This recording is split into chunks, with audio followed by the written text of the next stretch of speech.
For more on this, let's bring in former Michigan Congressman Pete Hoekstra. He chaired the House Intelligence Committee from 2004 to 2007. And Congressman, you kind of look at this, and we talk about the third attack in 3 months, 2 attacks in 2 weeks in the UK. What do you make of what's going on over there? Well, I continue to work now for an organization called the Investigative Project on Terrorism. We completed a study about 18 months ago that has been tracing the upswing in terrorist activity, that in 2001, roughly 3,000 people per year were losing their lives as a result of radical Islamic terrorism.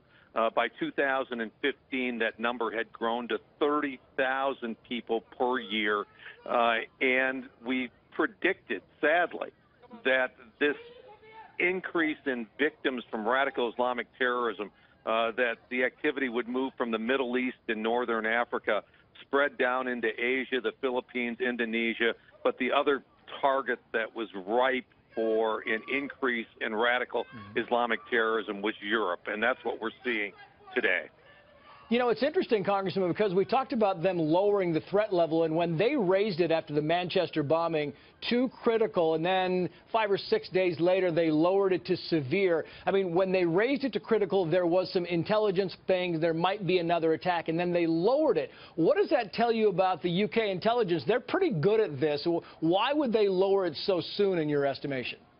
Well, I think, number one, even when you're at a severe level, it means that your local law enforcement, your national law enforcement, your intelligence community, they're recognizing the threat is very, very significant. What they didn't have is they didn't have specific intelligence that said, hey, there is going to be an attack, or there's an increased likelihood of attack in the next 7 to 10 days. They recognize the threat is severe, but they've lowered it from critical because they didn't have the information that says there's an attack imminent. And you're absolutely right.